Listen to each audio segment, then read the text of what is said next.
నమస్తే. This is Sourya. Welcome to our channel. ఈ రోజు మనతో పాటు సీనియర్ జర్నలిస్ట్ దాము బాలాజీ గారు ఉన్నారు. వారితో మాట్లాడదాం. నమస్తే సార్. నమస్తే. సార్, ఈ మధ్య కాలంలో జనరల్లీ అంటే ఫోన్ అనేది ఎంతవరకు ఉపయోగించాలో అంతవరకే ఉపయోగిస్తే పర్వాలేదు. బట్ ఇప్పుడు పిల్లలు కూడా ఈవెన్ టీనేజ్ వాళ్ళు తీసుకుంటే ఫోన్ వాడొద్దు అన్నందుకే సూసైడ్ చేసుకునే వరకు వెళ్ళిపోతూ ఉన్నారు. సో ఏంటి రీజన్? అంత ఎడిక్షన్ ఏంటి? అలాగే మరి పెద్దవాళ్ళు, పేరెంట్స్ ముఖ్యంగాను ఎటువంటి చర్యలు తీసుకోవాల్సిన అవసరం ఉంది జాగ్రత్తలుగా? ఇవాళ ఫోన్ కి అడిక్ట్ కాని వాళ్ళు ఎవరు ఉండరండి. దాదాపు అందరూ మనందరితో నాతో సహా ఫోన్లకి అడిక్షనే. నేను కూడా ఎక్కువ టైము దేంతో గడుపుతానంటే నా ఫోన్తోనే. అంటే నేను చదువుకోవడం కానీ, వీడియోస్ చూడడం కానీ, న్యూస్కి సంబంధించి చూస్తూ ఉంటాను.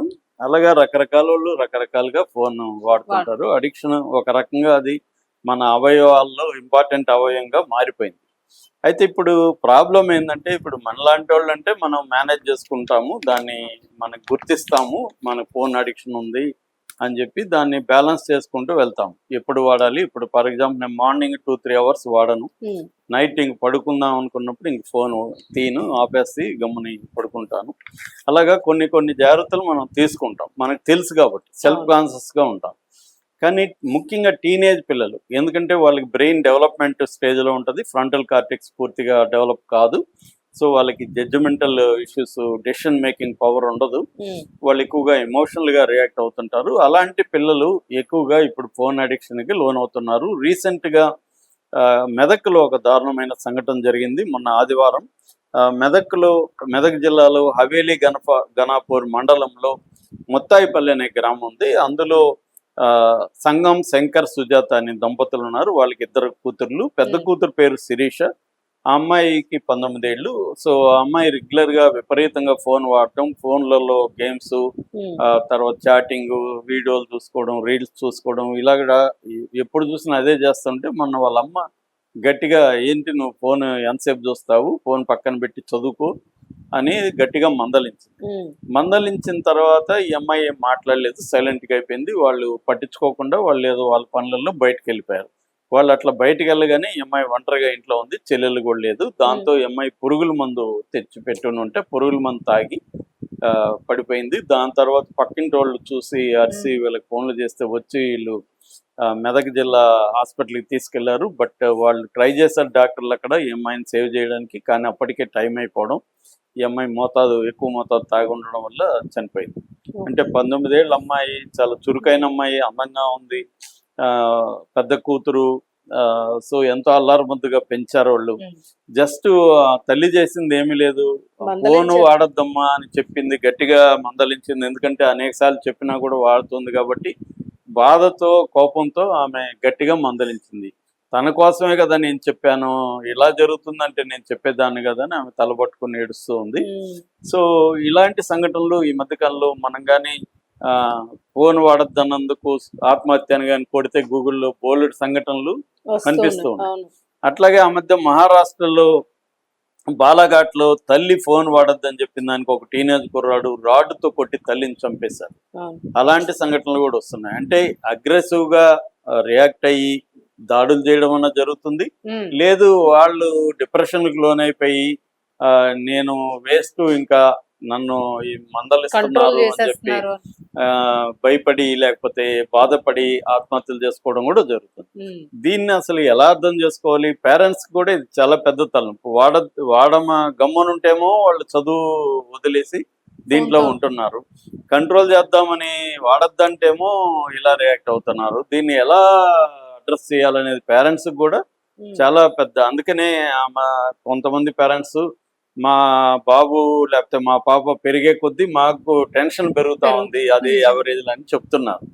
సో చిన్నప్పుడే బాగుండింది, వాళ్ళు ఎత్తుకొని ఆడిచ్చేవాళ్ళం, చెప్పినట్టు ఉండేది, ముద్దుగా ఉండేది. ఇవాళ ఒక ఎనిమీస్ లాగా ఇంట్లో తల్లి కూతురు, ఆ మధ్య బెంగళూరులో తల్లి కూతురు పొడుచుకొని చనిపోయారు. అది కూడా నేను చెప్పాను ఒకసారి వీడియో. టీనేజ్ వాళ్ళు ఎగ్జామ్ బాగా లేదని దానికి తల్లి కూతుర్లు కొట్టుకొని గొడవలయ్యి ఒకరినొకరు కత్తులతో పొడుచుకొని చనిపోయిన సంఘటనలు కూడా ఉన్నాయి. అంటే ఒక అగ్రెసివ్ గా ఇలా అవుతున్నారు. ఎనిమిస్ లాగా తల్లి కూతుర్లు ఎనిమిస్ లాగా అయిపోయిన సంఘటనలు, తండ్రి కొడుకులు ఎనిమిస్ లాగా అయిపోయిన సంఘటనలు చాలా ఇళ్లలో జరుగుతున్నాయి. సో దీని మీద సైకాలజిస్టులు ఏం చెప్తున్నారు అనేది నేను చూసినప్పుడు కొన్ని విషయాలు వచ్చాయి. అదేంటంటే ఫస్ట్ మనం అర్థం చేసుకోవాల్సింది ఏంటంటే పిల్లలతో మనం ఎంత టైం స్పెండ్ చేస్తున్నాం. అది 4T అంటారండి. 4T అంటే పిల్లలతో టైం స్పెండ్ చేయాలి. టీ అంటే టైము, ఇంకొక టీ అంటే టాక్. వాళ్ళతో మాట్లాడాలి. మాట్లాడడం అంటే అరవడం కాదు, ఫ్రెండ్లీగా కాన్వర్జేషన్లోకి వెళ్ళాలి. వాళ్ళ వివరాలు అడగాలి, వాళ్ళు ఈరోజు ఏం చేశారో అడగాలి, వాళ్ళ స్నేహితులు ఎవరు డీల్ చేయాలి, వాళ్ళతో సరదాగా మాట్లాడాలి, కబుర్లు చెప్పాలి, గాసిప్స్ మాట్లాడాలి. ఇవన్నీ పిల్లలతో మాట్లాడాలి. మూడవది టచ్. చాలా మంది పేరెంట్స్ పిల్లల్ని చిన్నప్పుడు ఎత్తుకొని ముద్దాడతారు తప్ప ఆ తర్వాత వదిలేస్తారు. వాళ్ళని టచ్ చేయరు, వాళ్ళని హగ్ చేసుకోరు, వాళ్ళని ప్రేమగా దగ్గరికి తీసుకోరు, వాళ్ళ తల నిమ్మరడం ఇవన్నీ చేయరు. వాళ్ళని అసలు వీళ్ళు కూడా వాళ్ళని ఏదో ఎనిమిస్ లాగానో పరాయి వ్యక్తుల్లాగా చూడడం, ఒక తలనొప్పిలాగా, పిల్లలంటే ఒక హెడ్ఏక్ లాగా చూస్తారు తప్ప వాళ్ళని ఫ్రెండ్లీ ఒక హ్యూమన్ బీయింగ్ గా చూసి వాళ్ళకి అవసరాలు ఉంటాయి అనేది చూడరు. అందువల్ల మూడోది టచ్ అండి. నాలుగోది ట్రస్ట్. మనం ఏంటంటే దొంగ డాష్ అని తిడతా ఉంటారు వీళ్ళు. నువ్వు వాళ్ళు నిజం చెప్పినా నమ్మరు వీళ్ళు. నాకు తెలుసు నువ్వు అన్ని అబద్ధాలు చెప్తా ఉంటారు, ముందే అనేస్తారు. కాబట్టి వాళ్ళు నిజం చెప్పినా వేస్తారు. సో ట్రస్ట్ అనేది ఉండదు. రెండోది పేరెంట్స్ కంపారిజన్ అండి. విపరీతంగా బ్యాడ్ హ్యాబిట్ ఏమంటే పేరెంట్స్ కంపారిజన్. సో ఆ మధ్య 50కి 49 వస్తే తల్లి ఏమంటుంది, ఆ ఒక్క మార్క్ ఎందుకు తెచ్చుకోలేదు, నువ్వు ఫోకస్ చేసి ఉంటే నీకు వచ్చుండేది, నేను ఎన్నిసార్లు చెప్పినా నువ్వు వినట్లేదు, నీ నాలెడ్జ్కి నువ్వు 50కి 50 తెచ్చుకోవాలి, ఫలాని పూర్ణిమ మీ క్లాస్లో 50. అరే 50కి 49 వస్తే కూడా సాటిస్ఫాక్షన్ లేకపోతే ఆ పాప ఎలా ఫీల్ అవుతుంది? ఆ ఫీల్ అయినట్టు కూడా ఈమెకి తెలియదు, తను ఫీల్ అవుతున్నట్టు కూడా తెలియదు. అంటే కన్సిడర్ కూడా చేయరు మనం ఈ మాట అంటే ఎలా ఎఫెక్ట్ అవుతారని. అంటే ఈ కంపారిజన్ అనేది పెద్ద వాళ్ళకి ఇది. సో దీని వల్ల ఏమవుతున్నారంటే పిల్లలు ఫోన్లోకి వెళ్ళిపోతున్నారండి. వాళ్ళకి ఎస్కేప్ కావాలి. ఎస్కేప్ ఎక్కడ దొరుకుతుంది? వాళ్ళకి ఫోన్లోనే దొరుకుతుంది. వేరే మెథడ్ ఆఫ్ ఎస్కేప్ లేదు. రెండోది వాళ్ళకి ఫోన్ అనేది మనమేమనుకుంటాం, ఫోన్ అనుకుంటాం. ఫోన్ అనేది వాళ్ళకి చాలా విషయాలు అన్నమాట. ఫ్రెండ్ లాగా ఫీల్ అవుతారు, సోర్స్ ఆఫ్ ఫ్రెండ్షిప్. ఫోన్లో ద్వారా స్నేహాలు కూడా వాళ్ళ కమ్యూనిటీ వస్తుంది. చాలా మంది అమ్మాయిలు కానీ అబ్బాయిలు ఈ మధ్య ఏం చేస్తున్నారు, ఫోన్ లో conference call, video calls, group calls మాట్లాడుకోవడం, జూమ్ లో మాట్లాడుకోవడం, వాళ్ళు కబుర్లు చెప్పుకోవడం, ఇవన్నీ జరుగుతుంది. వాళ్ళకి అది సోర్స్ ఆఫ్ ఫ్రెండ్షిప్. రెండోది ఎమోషనల్ సపోర్ట్ సిస్టమ్. వాళ్ళకి ఎమోషనల్ గా మనం పేరెంట్స్ ఏంటి, వాళ్ళని ఆర్గ్యూ చేయొద్దంటాము కానీ మనం వాళ్ళకి భయం నేర్పిస్తాం, ఒబీడియన్స్ నేర్పిస్తాం చిన్నప్పటి నుంచి. నువ్వు తల్లిదండ్రులను ఎదిరించకూడదు, నేను అమ్మ కాబట్టి నా మాటను, నేను నాన్న కాబట్టి నా మాటను అంటాం తప్ప ఎమోషనల్ ఎక్స్ప్రెషన్ అనే దాన్ని మనం ఎంకరేజ్ చేయం. వాళ్ళ యాంగర్ కావచ్చు, వాళ్ళ పెయిన్ కావచ్చు, వాళ్ళ యాంగ్జైటీ కావచ్చు, దే నీడ్ టు ఎక్స్ప్రెస్. ఎక్కడ ఎక్స్ప్రెస్ చేయాలి? ఫోన్లోనే వాళ్ళకి అది దొరుకుతుంది అనమాట. వేరే వాళ్ళని చూడడం, వేరే వాళ్ళు ఇది చేయడం, వీళ్ళు చేయడం, అది ఫోన్ ఎమోషనల్. ఇది ఇందాక చెప్పినట్టుగా ఎస్కేప్ ఫ్రమ్ స్ట్రెస్.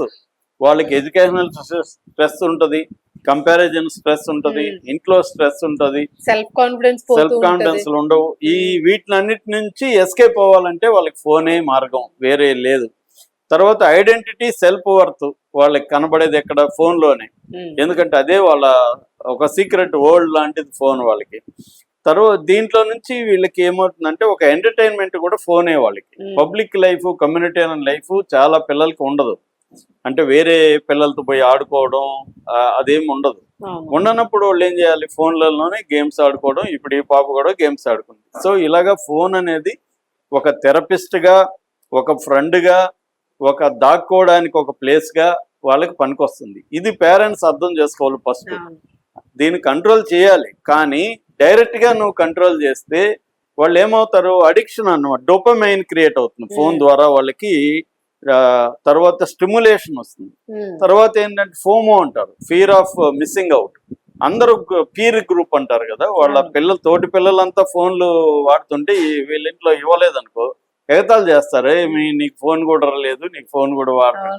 సో ఈ ఫియర్ ఆఫ్ మిస్సింగ్ అవుట్ కూడా వీళ్ళు కూడా నిరూపించడం కోసం ఫోన్ పెట్టుకొని ఫోన్ గురించి మాట్లాడుకోవాలి. మా ఇంట్లో ఈ ఫోన్, కొత్త ఫోన్ ఇది వచ్చింది, దాంట్లో ఈ సాఫ్ట్వేర్ బాగుంది, ఈ యాప్ వాడావా, లేకపోతే ఈ సైట్ చూసావా, ఇవన్నీ ఈ రీల్స్, మొన్న రీల్ వచ్చింది షేర్ చేశాను నీకు, ఇవన్నీ కావాలి. అంటే పీర్ గ్రూప్ తో నువ్వు ఐడెంటిఫై కావాలంటే, ఫియర్ ఆఫ్ మిస్సింగ్ అవుట్ రాకుండా ఉండాలంటే you need to have phone. తర్వాత అడిక్షన్. సో ఈ ఇదొక డొఫమైన్, ఇదొక ఫోమో, ఇదొక స్టిమ్యులేషన్, ఇదొక అడిక్షన్. దీని నుంచి నువ్వు సడన్ గా ఆపేవనుకో, విత్ ఒక సారా మందుకో లిక్కర్కో ఇంకో దానికి అడిక్ట్ అయిన వాళ్ళు సడన్ గా సిగరెట్ కో ఎట్లాగైతే ఆపలేరు, గ్రాడ్యువల్ గానే ఆపాలి. ఏదైనా సిగరెట్ కానీ మందు కానీ అడిక్ట్ అయింటే గ్రాడ్యువల్ గా ఆపాలి. సడన్ గా ఆపితే వాళ్ళకి విత్డ్రావల్ సిమ్టమ్ అంటారు. ఇరిటేషన్ వస్తుంది, యాంగ్జైటీ వస్తుంది, కోపం వస్తుంది, తర్వాత డిప్రెషన్ లోకి వెళ్తారు. ఈ లక్షణాలన్నీ అడిక్షన్ లో వస్తాయి. సేమ్ ఇది కూడా అంతే. పిల్లలకి అడిక్ట్ అయిపోయిన వాళ్ళకి నువ్వు కానీ గట్టిగా మందలించి ఫోన్ లాక్కుంటే వాళ్ళకి ఈ లక్షణాలన్నీ వస్తాయి. సో వాళ్ళు ఎనిమిగా ఫీల్ అవుతారో, ఆ ఇరిటేషన్, యాంగ్జైటీ, డిప్రెషన్, యాంగర్ ఇవన్నీ ఎవరి మీద చూపించాలి? తల్లిదండ్రుల మీద చూపించాలి. తల్లిదండ్రుల మీద చూపించలేని పరిస్థితుల్లో వాళ్ళ మీద మనం వేస్ట్, మనం వర్త్లెస్, మనం దేనికి పనికిరాము, మనకి ఫ్రీడమ్ లేదు, మనల్ని ఎవడో కంట్రోల్ చేస్తున్నాడు, లైఫ్ వేస్ట్ అని ఒక పెయిన్ నుంచి రిలీవ్ చేయడం కోసం వాళ్ళు ఆత్మహత్యలకి లోన్ అవుతున్నారు అనేది సైకాలజిస్టులు చెప్తున్నమాట. అంటే మనం అర్థం చేసుకోవాలి పిల్లలు ఎలా బిహేవ్ చేస్తున్నారు, దాని వెనక కారణం ఏంటి, ఫోన్ ఎందుకు వాడుతున్నారు అనేది ముందుగా మనం వాళ్ళని అర్థం చేసుకోవాలి. అర్థం చేసుకోవాలంటే వాళ్ళతో టైం స్పెండ్ చేయాలి, వాళ్ళతో మాట్లాడాలి, వాళ్ళ ఎమోషన్స్ ని ఎక్స్ప్రెస్ చేయమనాలి. దానివల్ల మనకు కూడా ఇరిటేషన్ రావచ్చు, కానీ దాన్ని ఓపిక ఉండాలి. కానీ ఇది పేరెంట్స్ లో ఉండే ఛాన్స్ ఉందా? పేరెంట్స్ వాళ్ళకి సమస్యలు ఉంటాయి, వర్క్ ఫ్రమ్ హోమ్ ఉంటది, వాళ్ళ ప్రెజర్స్ ఉంటాయి, వాళ్ళ రిలేషన్షిప్స్ లో ప్రాబ్లమ్స్ ఉంటాయి. సో ఇంత ముందులాగా పేరెంట్స్ కి సపోర్ట్ సిస్టమ్స్ ఇంట్లో ఉండేవి. తల్లిలో తండ్రో పెద్దోళ్ళు ఉండేవాళ్ళు, వీళ్ళు వెళ్ళి వాళ్ళతో చెప్పుకునే వాళ్ళు, నానమ్మ ఇద్దరు వాళ్ళు అంతే అని చెప్పి వీళ్ళిద్దరు వాళ్ళ మీద చాడీలు చెప్పుకుంటూ నువ్వు తీసుకురా ఫోన్ మన ఇద్దరు ఆడుకుందాం అని చెప్పి వీళ్ళు ఇలాగా ఉండేది బ్యాలెన్సింగ్. ఇవాళ లేదు. అంటే వాళ్ళని ప్రేమించినా కోప్పడినా తల్లే చేయాలి లేదా తండ్రే చేయాలి. తండ్రి కూడా ఎక్కువ సార్లు ఆబ్సెంట్ గా ఉంటాడు. ఆబ్సెంట్ ఫాదర్ అనేది కాన్సెప్ట్ ఎక్కువ. ఇంట్లో ఎక్కువ ఉండేది ఎవరు? తల్లి. వర్క్ ఫ్రమ్ హోమ్ అయినా లేకపోతే ఇంట్లో హౌస్ వైఫ్ అయినా తల్లితోనే పిల్లలు ఎక్కువ ఉంటారు. ఈ తల్లికి ప్రెజర్స్ ఎక్కువ ఆల్రెడీ. ఈ ప్రెజర్స్ వల్ల తల్లి కూడా ఏం చేస్తుంది, ఈ ఇరిటేషన్ అంతా పిల్లల మీద చూపిస్తుంది. తనకు తెలుసు నేను ఇల్లాజికల్ గా బిహేవ్ చేస్తున్నాను, కానీ కంట్రోల్లో ఉండదు. ఆ టైంలో అయిపోతుంది. అయిపోయినాక ఏం జరుగుతుంది? ఇంకా సింగిల్ కిడ్ ఉన్న వాళ్ళకి కూడా, సింగిల్ పేరెంట్ ఉన్న వాళ్ళకి నరకం అండి. వాళ్ళు ఎందుకంటే తండ్రి అన్న ఉంటే బ్యాలెన్స్ చేస్తారు. సో అమ్మ మీద కోపం వస్తే తండ్రి దగ్గరికి వెళ్ళొచ్చు, తండ్రి మీద కోపం వస్తే తల్లి దగ్గరికి వెళ్ళచ్చు. కానీ సింగిల్, అది కూడా ఫిమేల్ పేరెంట్ ఉంటే మాత్రం నరకం అది. ఎందుకంటే అన్నిటినీ బేర్ చేయాలి. కిడ్ కూడా నేను ప్రేమించిన మిమ్మల్ని ప్రేమిస్తుంది, సింగిల్ పేరెంట్ ని ద్వేషించిన సింగిల్ పేరెంట్ ని ద్వేషిస్తుంది. ఫైనల్ గా ఈమె నన్ను కంట్రోల్ చేస్తుంది అనే పెరిగే కొద్దీ వాళ్ళకి సింగిల్ పేరెంట్ మీద, ఎందుకంటే వాళ్ళకంటే కూడా పేరెంట్ కంటే కూడా నాలెడ్జ్ సిస్టమ్ పెరుగుతుంటది, టెక్నాలజీ ఇవన్నీ. సో ఒకటి తక్కువ ఫీలింగ్ కలుగుతుంది, వేస్ట్, దేనికి పనికిరాదు, నాకు ఏమీ తెలియదు కానీ నన్ను కంట్రోల్ చేస్తుంది, ఏం చేయదు, నీకు అసలు ఏం తెలుసు అని. అంటే ఫస్ట్ మనకేమి తెలియదు అని వాళ్ళు డిసైడ్ అవుతారు, డామినేషన్ స్టార్ట్ అవుతుంది. సో ఇలాగా అంటే కంప్లీట్ గా నాకు ఫ్రీడమ్ ఇవ్వాలి, డబ్బులు ఇవ్వాలి, ఫ్రీడమ్ ఇవ్వాలి, అంతే తప్ప కంట్రోల్ చేయకూడదు అన్న యాంగిల్లో ఉంటది. అందువల్ల ఈ బ్యాలెన్స్ ఎలా అనేది సింగిల్ పేరెంట్స్ ఈ మధ్య దేశంలో బాగా పెరుగుతుంది. విమెన్ కూడా వాళ్ళకి, నేను ఇందాక చెప్పిన బెంగళూరు ఎగ్జాంపుల్ కూడా సింగిల్ పేరెంట్, ఆమె తల్లి మాత్రమే ఉంది, తండ్రి లేడు. సో తల్లి ఆ పాపతో గొడవపడి ఇద్దరు కత్తులతో పొడుచుకొని చనిపోయారు. సో అందుకని పిల్లలతో చాలా జాగ్రత్తగా ఉండాలి. Parenting is not easy. Parents ని కూడా మనం నిందించలేము, వాళ్ళ ప్రాబ్లమ్స్ వాళ్ళకు ఉన్నాయి. అట్లాగే పిల్లలకు కూడా కౌన్సిలింగ్ అవసరం, పేరెంట్స్ కి అవసరం, పిల్లలకు కూడా అవసరం. చాలా మంది పిల్లలు రమ్మంటే కూడా రాదు, సైకాలజిస్ట్ దగ్గరికి రమ్మంటే నేను ఎందుకు రావాలి, నువ్వు నీకు ప్రాబ్లం నాకు లేదంటారు. అందుకని దాన్ని కూడా ఎలా డీల్ చేయాలి, మన సైకాలజిస్టుల దగ్గరికి ఒంటరికి వెళ్ళి మా పాప ఎలా అంటుంది, ఎలా చేయాలని మనం కూడా కనుక్కోవాలి. వీళ్ళకన్నట్టు తీసుకుని వెళ్ళి ఒక్కోసారి వీళ్ళకి తీసుకెళ్ళాలి, నా కోసం నువ్వు తోడురా అని చెప్పాలి. ఒక్కోసారి ఇండైరెక్ట్ కౌన్సిలింగ్, ఏదైనా ఇండైరెక్ట్ గా వాళ్ళని ఓపిక్ గా మార్చుకోవాలి తప్ప అగ్రెసివ్ గా నా అధికారం ఉంది, నేను పేరెంట్ కాబట్టి నా మాట నువ్వు విను, నేను పెద్దదాన్ని కాబట్టి నువ్వు వినాలి అంటే వాళ్ళు వినరు. వాళ్ళు కన్విన్స్ అయితే వింటారు. వాళ్ళ పాయింట్ ఆఫ్ నుంచి వాళ్ళతో మాట్లాడాలి. వాళ్ళని నెగిటివ్ గా విమర్శిస్తే మాత్రం వాళ్ళు రియాక్ట్ అయిపోతారు, రివర్స్ అయిపోతారు. నెగిటివిటీ అనేది మనకు తక్కువ ఉండాలి. అంటే వాళ్ళని ఇది చేయొద్దు పేరెంట్సే అది కొద్ది తప్పు జాగ్రత్తగా adjust జాగ్రత్తగా చేసుకోవాలి. డీల్ చేయాల్సిన ఓపిక అయితే ఉండాలి. ఔటింగ్ కూడా ఇంపార్టెంట్ అనుకుంటా కదా సార్, నెలలో ఒకసారైనా నచ్చిన చోటుకి ఏదో చోటుకి తీసుకెళ్ళాలి. ఇట్లాంటివి ఇంకా చాలా కొంచెం. ఉన్నాయి. వాళ్ళని ఎలా డీల్ చేయాలి, పేరెంటింగ్ అంశాలు చాలా ఉంటాయి. నేను ఓన్లీ ఫోన్ వరకు పరిమితం అని చెప్తాను. Right sir, thank you. Thank you.